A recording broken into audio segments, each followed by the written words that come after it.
A very good morning to all.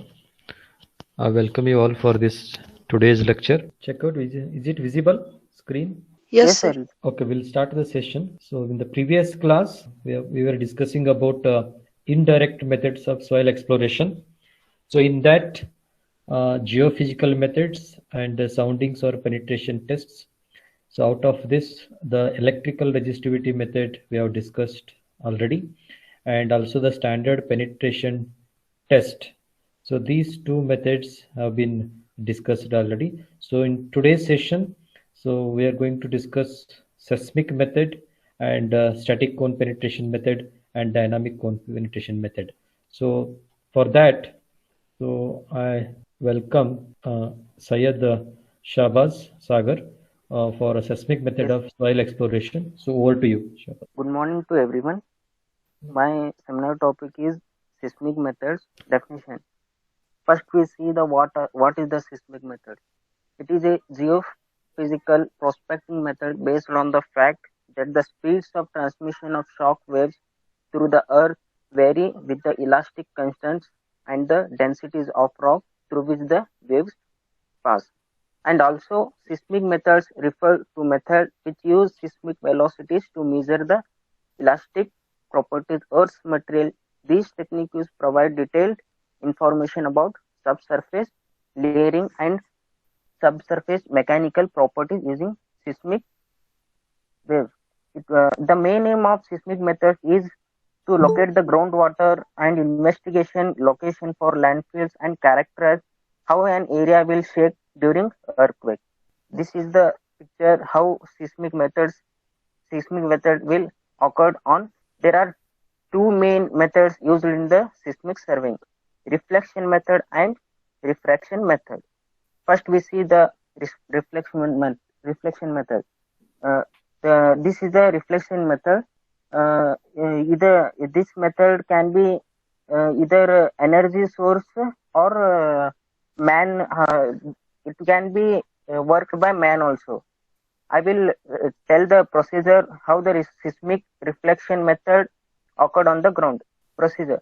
The general principles of seismic reflection is to send elastic waves using an energy source such as dynamic explosion or vibrosis uh, into the earth, where each layer within the earth reflects a portion of wave energy back and allows the rest to reflect through.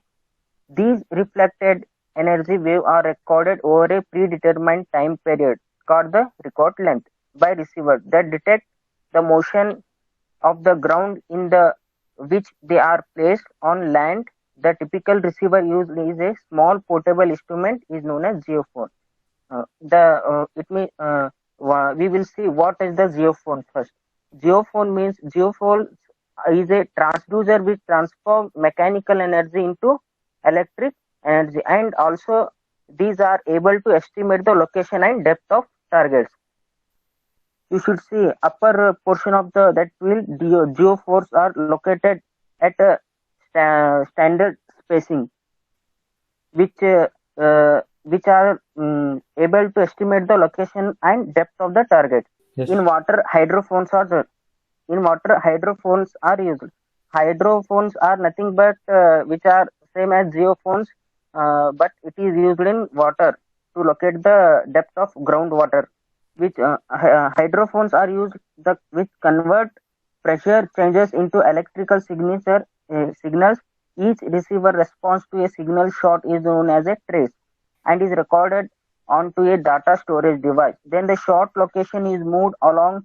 The process is repeated. The record signals are subjected to significant amount of signal processing before they are ready to interpreted, and this is an area significant active research within industry and academia. In general, the more complex the geology of the area under study, the more sophisticated are the techniques required to remove noise and increase resource. Modern seismic reflection surveys contains large amount of data and so require large amount of computer processing, often performed on supercomputer and computer cluster. Sir, before slide, you can see how the person hit the shock point and the seismic wave reflected to the first bedrock After that, the reflection waves sent to the geophones, and geophones can estimate the location and depth of the target.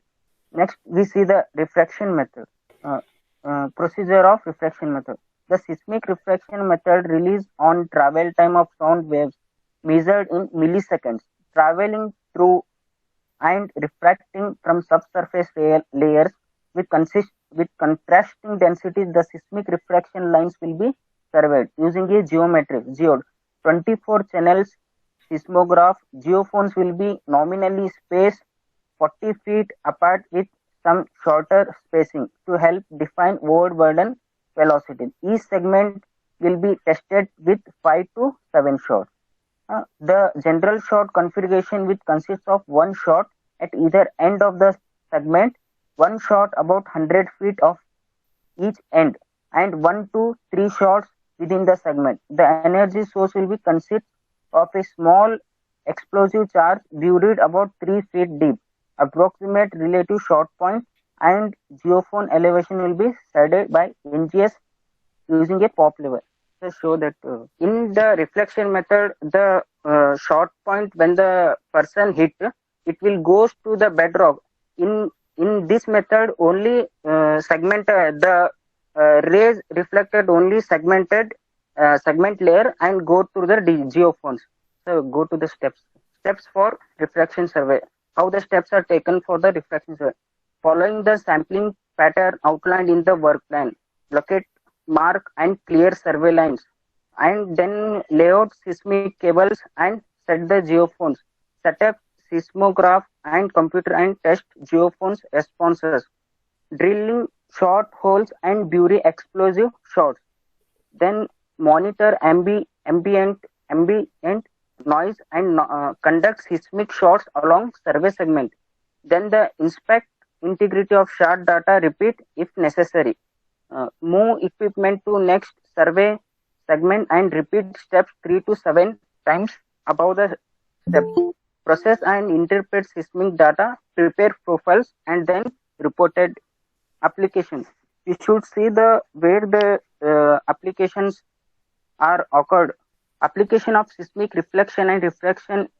Seismic reflection and refraction have numerous potential applications to a variety of environmental and geotechnical problems, including it can be applied in depth and characterization of bedrock surface, buried channel definition, depth of water table, mapping of faults and other structural features, location of karst features. It is also used in shallow application for engineering, groundwater and environmental surveying. It is extensively used in exploration of hydrocarbons, that are petroleum, natural gas, and such other resources as coal, ores, minerals, and geothermal energy. Then we'll see the advantages and disadvantages of seismic methods. Advantages. It can be detect both lateral and depth variations in a physically relevant parameter, seismic velocity. It can produce detailed image of structural features present in the subsurface.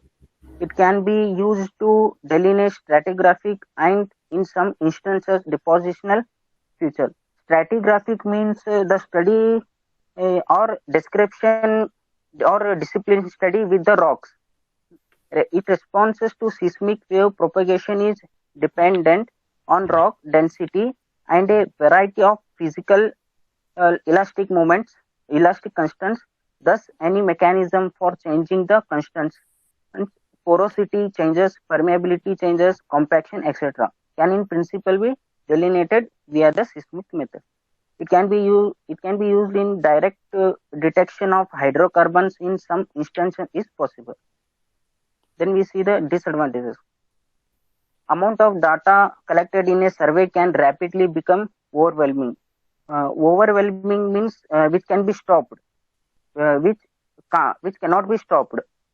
Data is expensive to acquire and the logistics of data acquisition are more intense than other geophysical methods. Data reduction and processing can be time consuming, require sophisticated computer hardware and demand considerable expertise.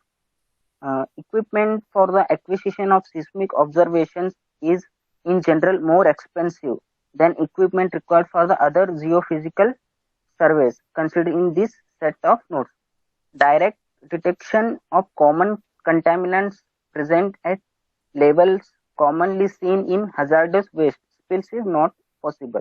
Okay, good presentation. So this is a seismic method of soil exploration, and he has explained how the soil exploration is being done by producing the seismic waves having a different velocities at different soils or rocks. How these can be identified just by placing the geophones and all. A person is hammering at the surface, and through that hammer, waves will be generating, which will be having a different velocities, and which will pass through the soils or the rocks, and then they reflect as well as they refract. So both the methods he has explained, and through these methods a material characteristics can be easily identified, like a magnetism, density, even electrical resistivity, elasticity, or the combination of these properties can be easily identified. Okay, and the utility of these methods in the field of foundation engineering is very limited, since the method do not quantify the characteristics of various substrata easily, and also this method is very much lacking in identifying the groundwater conditions, and geophysical methods are the best to provide missing information. I'm telling the geophysical methods are the best to provide the missing information between widely spaced boreholes, but at the same time, it cannot replace boreholes. Boreholes are also required. We cannot replace it, but these will just give the missing information between a widely spaced boreholes. So that in that we have two different methods we'll be using. They are the seismic methods and the electrical resistivity methods. I hope you understood these methods. These are the very important method as an examination point of view for you all. Okay, Syed, good, congratulations. So coming to the next one, static cone penetration test method of soil exploration by Naveen D. Shalwadi. Over to Naveen. So good morning everyone. Myself Naveen Shalwadi. So today I'm going to tell about the static cone penetration test method. So first we will see the contents. What is SCPT? Means what is standard cone penetration test, and description of equipment, need of the standard cone penetration test, principle, apparatus, procedure, and its disadvantages, advantages, and precautions, and conclusions. So first we will know that why static cone penetration test is needed. Before that, we will just briefly know that what is static cone penetration test. So static cone penetration test is a type of test in which we use to determine the different geotechnical properties of soil. That is, with the help of one, that is static cone penetration test method, and another one is dynamic cone penetration test. So now we will come to know that in this method the cone is used to penetrate the ground surface, and static cone penetration is used, and here hammer blow is not applied. Static cone penetrometer, it consists of a steel cone and friction jacket, sounding rod, mantle tube, a driving mechanism, and measuring equipment is used. So description of equipment: the cone has an apex angle of 60 degree and overall of base of dia of 35.7 mm and gives a cross-sectional area of 10 mm square. The friction sleeve has an area of 150 centimeter square. The sounding rod is steel rod and it has a dia of 15 mm, which can be extended with an additional rods of 1 meter length, each to conduct the test for up to a height required of length. For manual operation, driving mechanism must have a capacity of 20 to 30 kilonewton, and for mechanical operation must have a capacity of 100 kilonewton. So need for standard cone penetration test. The standard cone penetration test is carried out to determine the characteristics of specific soils such as relative soil density, in situ stress conditions, shear strength parameters. So principles of standard cone penetration test. So before that there is a one slide where principle. So the principle of SCP test is SCP test involves in the penetration of a cone inside the ground and measures the cone resistance, friction ratio, and pore water pressure. So apparatus required. So next, so apparatus required are a steel cone, friction jacket, sounding rod, mantle tube, a driving mechanism, measuring equipment. Procedure. Just a So minute. there are 5 steps are to be followed. First one, the cone and friction jacket assembly is put vertically touching the ground. After that, the cone is then pushed down at a constant speed of penetration ranging from 1.5 to 2.5 centimeter per second to a depth. Then the cone tip resistance is recorded. Then now the sounding rod is pushed further to a depth, say B. Then sleeve friction is recorded. Then the next step, then the mantle tube is pushed down to a certain depth. This brings the cone and jacket assembly to step 1. Then the friction ratio is calculated. After the procedure, here are some of the advantages of standard cone penetration test. So it is a simple and in rapid test. It means it is a simple to operate and it gives the rapid results. It is economical to perform. It helps to identify the problem of a soils. It provides detailed and precise data. It helps with the real-time measurement. So here are some of the disadvantages. The soil sample is not obtained in the test. The depth till which we can carry out the test is limited. The cone cannot be penetrated through the gravel surface. This test requires special equipment and skilled laborship. So precautions. The test should be conducted carefully and data should be recorded precisely. Second one, the large number of tests should be carried out of more accuracy. The test data can be influenced by various factors such as pore pressure of water, humidity, temperature. So they should manage as per conclusions. So the test helps us to save the money for the owner by identifying the geological strata. This test also helps in seismic evaluation to satisfy the new building code requirements with the measurement of low strain for shear wave velocity. So I have sent you a video in WhatsApp.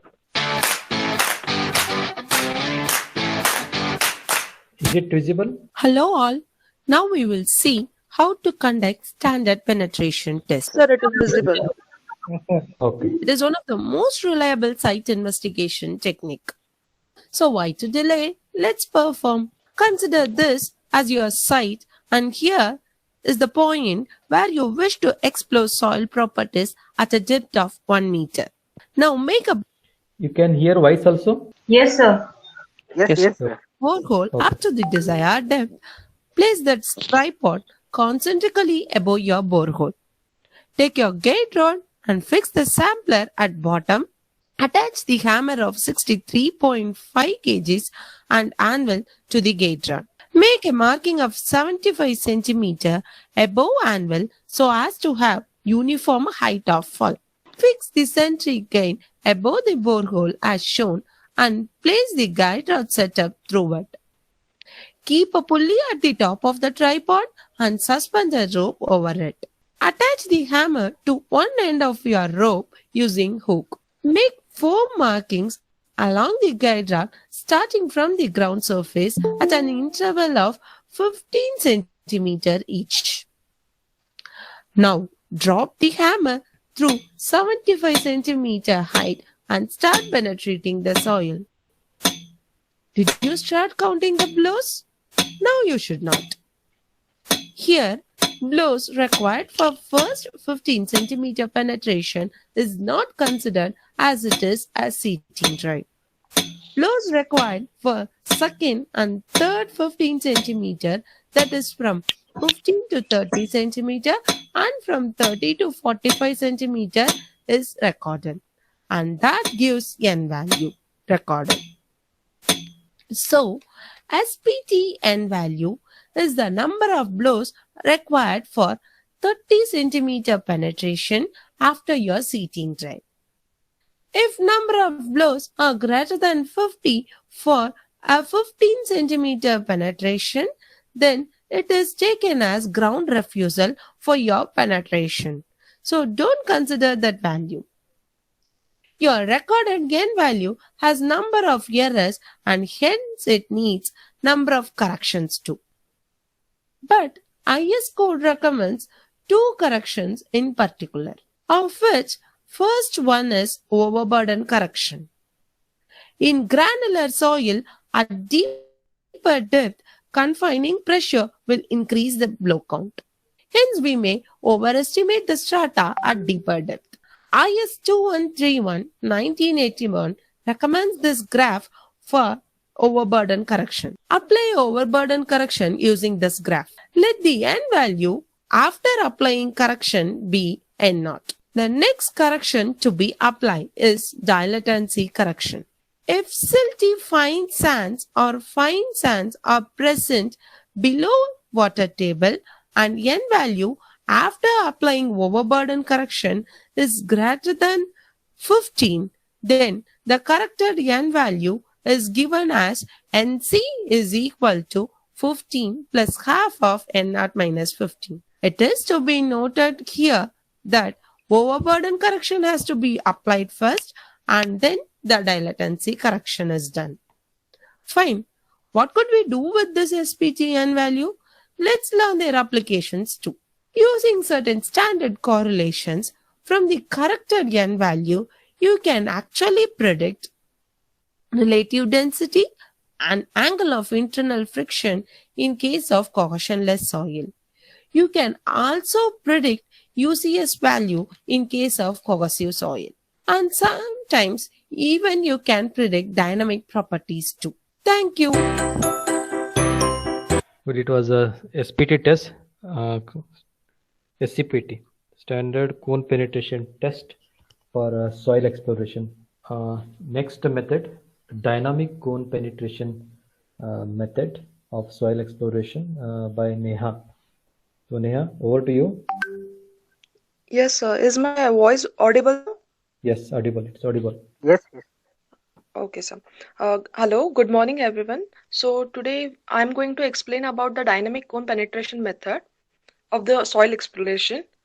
So let's get started. As sir has already told that there are different methods like direct methods, semi-direct methods, indirect methods. In indirect methods, penetration methods will also come. In penetration method, different methods like standard penetration test, static cone penetration test, and dynamic cone penetration test will come. So today I'll be discussing about the dynamic cone penetration test.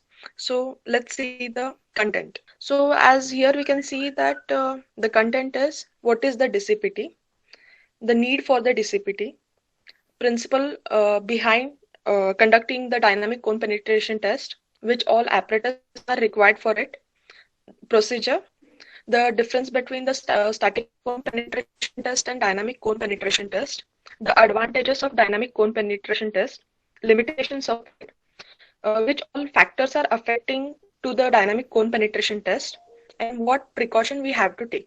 These are all the contents. So next slide. So here, hello. So my Yes, voice is audible? yes, it's audible.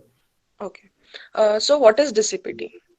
Dynamic cone penetration testing is used to measure the strength of in situ soil and the thickness and location of the subsurface soil layers. The DCPT is widely used and very simple test for soil compactness and load bearing capacity. And the aim is to determine the effort required to force a point through the soil and so obtain resistance value which corresponds to the mechanical properties of the soil. The mechanical properties like shear strength or corrosivity or different properties. Next slide, please. So what is the need for the dissipating? The main objective or main need for the dissipity is to determine the strength, bearing capacity, location and thickness of sublayer of soils. The next is to monitor the condition of granular layers and the subgrade soils in the pavement section over the time, and to determine the right solutions for the sites of the customer, especially when the soft soils are involved. So I'll explain this.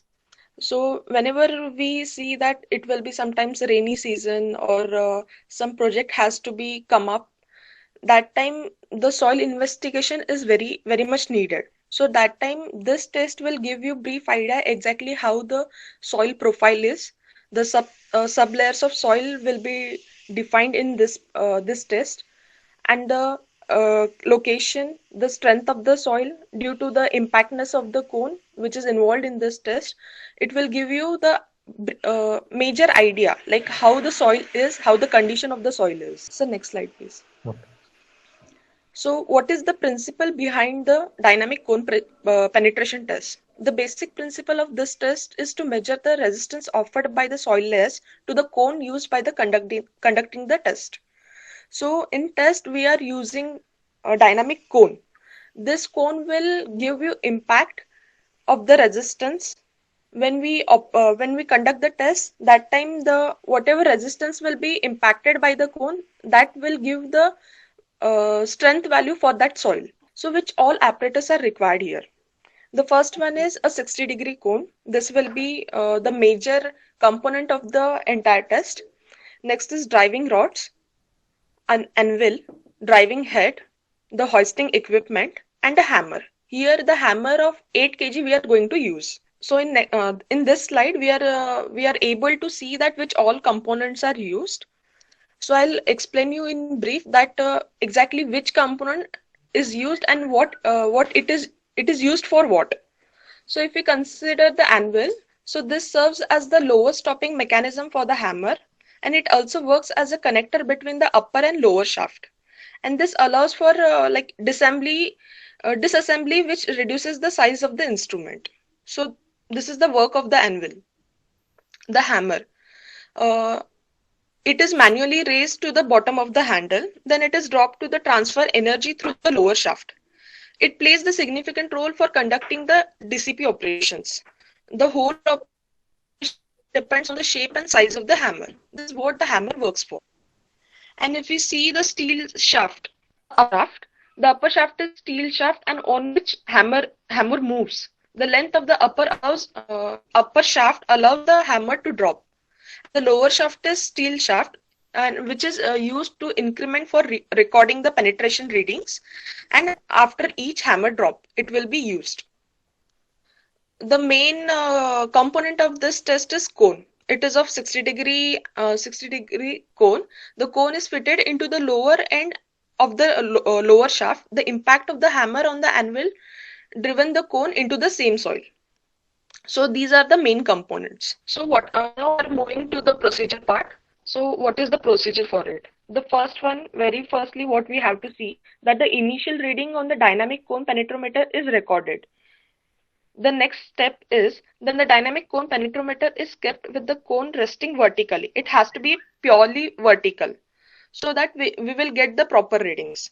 On the that we have to keep vertically on the ground where the test has to be carried out. And third step is the cone is driven into the soil by the free fall of hammer of 750 mm each time. The fourth step is then the number of blows of every 10 mm penetration is recorded. And the last step of this test is this is repeated when the does not require depth. Here we can see the differentiation between the static cone penetration test and dynamic cone penetration test. As Naveen has given a brief idea about the static cone penetration test, we can conclude this differentiation between these two tests. The first one is in static cone penetration test. This test is useful on very soft and loose soil. where if we consider the dynamic cone penetration test, this is used for the dense gravel soil or cohesion-less soil. The second point is, in static cone penetration, the cone is pushed into the ground by thrust and not by driving. But in dynamic cone penetration, the cone is driven in the ground. The third point is, the cone used is called split spoon, which takes the soil sample inside it. And in dynamic cone penetration, the cone used has closed end and does not require any samples. The fourth point is, the static cone penetration test, it gives continuous measurement compared to dynamic cone penetration, where the dynamic cone penetration, in dynamic cone penetration test, it gives blow counts at the rate of 1.5 meter depth intervals. The last point of the differentiation is, in static cone penetration test, it is done to determine soil consistency, bearing capacity, and level of pavement and foundation, where the dynamic cone penetration test is carried out to determine the strength of the inside soil, location, and thickness of sublayers of the soil. So this is the difference between the static cone penetration test and dynamic cone penetration test. So next slide, please. So which all are the advantages for the dynamic cone penetration test? The first one is, the test does not need a borehole. The second one is, it can be done quickly to cover a large area economically. It will be economical. The test helps to identify variability of subsoil profile and to locate soft pockets such as filled up ponds. The last advantage is, when it is carried out close to a few boreholes, suitable corrections may be obtained for a particular site and the number of boreholes can be reduced. So this I'll explain, that when we are conducting the dynamic cone penetration test, that time we will be getting the strength of the soil, the different properties of the soil. So no need to carry out the other methods like conducting the boreholes or sampling methods. We don't need that. So automatically the number of boreholes can be reduced. So these all are the advantages for the dynamic cone penetration test. Now which all limitations will come for this test? The first one is, the instrument are not easy to carry from one place to another, as we know that it will be heavy. So it is not easy to carry from one place to another place easily. The second is, instruments are easily breakable. It is very precise and delicate, so it is easily breakable. The third is, the test is normally not suitable for cohesive soils or very loose cohesion-less soils. For these two conditions, the test will be not normally suitable. And the last limitation is, it is normally not possible to evaluate the mechanical properties of the soil at great depths when the friction along the extension rod is significant. So these all are the limitations for the dynamic cone penetration test. So now here we comes about the factors which are affecting the dynamic cone penetration test. The first one is alignment of DCP rods. If the rod is purely like vertically properly aligned, that time only we'll get the accurate readings. So alignment is the very important factor which will affect the entire test. The second one is damaged cone tip. If the cone tip is damaged, then obviously the friction or the resistance reading what we are getting, that won't be accurate what we want. So it has to be in a proper position, and it should not be damaged. We should not use the damaged one. The third one is depth of the testing. As depth depend upon the soil strata and the depth, the values or the what readings we are getting, that will obviously change. The fourth one is the apex angle of the cone. As we have seen in the image that we are using 60-degree apex angle of the cone. So it is ideal for the conducting the test. So it has to be maintained. The hammer weight, we have seen already in the image that we are using 8 kg hammer. So it will obviously affect, because due to the weight of the hammer, free fall or the depth or the impact what we are getting after hitting inside the soil, it will obviously affect. The next is free fall height of hammer. This will also affect the dynamic cone penetration test. So the moisture content of the soil how the soil is, whether it is too much wet or it is in a too dry state. This all things will be affecting the dynamic cone penetration test for its reading. The next is material composition. The entire assembly is made up of what material, that is also important for getting the exact values. And the last one is the intensity of the compaction. Again, for the intensity of the compaction, the free fall height is important, the weight of the hammer is important. So these all things are important, and these will impact on the compaction factor. So these all factors are affecting the dynamic cone penetration test. So now the precautions. Which precautions we have to take for the dynamic cone penetration test? The first one is the reading should be taken number of times to reduce the error. Like number of times we take the readings, that much will be error will be reduced. Second one is during free fall of hammer, it should be raised to a standard height. Otherwise, the penetration value will decrease. The standard height should be maintained. The last one is the third one. The DCP test should not be done during monsoon because it will decrease the strength of the soil and test results will not be accurate. As I said, that in monsoon season, if the soil is too wet, the readings will obviously change, and what we are expecting, those readings we will not get. So these all precautions we have to take for the conducting the dynamic cone penetration test. Sir, I have shared one more PPT. In that link is there for video. Just a minute, I'll open that PPT. So to get the brief idea about how the test is conducted, we'll see the video. Dynamic cone penetrometer test is performed to measure soil strength and determine the location of soil layers. It is a manual test where the cone is driven in the ground by means of a hammer and the number of blows to drive Is it visible? Yes, sir. So yes, sir. the cone down by 10 centimeters is counted. It took 2 blows to drive the cone down by 10 centimeters. It took another 3 blows for next 10 centimeters. In this test, the big change in the number of blows will indicate changes in the soil conditions. The test This was the regarding about the dynamic cone penetration test, as we have seen that how it has been carried out and how the person is taking readings, how the cone was getting penetrated into the soil. So this is the concept of regarding the dynamic cone penetration test. Thank you so much for the listening, and if anybody has any question regarding this, please you can ask. Okay, so it was a nice presentation. All have done very well. So presented well also. So here in this indirect methods, so geophysical methods and sounding or a penetration test. So these all 5 presentations were very well. And for examination point of view, and only these 2 methods are there for your exam. Okay, please read these 2 methods, okay, thoroughly. So this is actually it is not there, that sounding or a penetration test, but these are also indirect methods.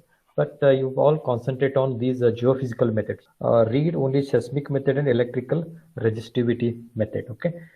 So with this, we'll wind up the today's session here. And in the next class, we'll discuss about the samples. What are the samples and how to collect the samples and what samplers are being using to get the samples. Okay. So with that,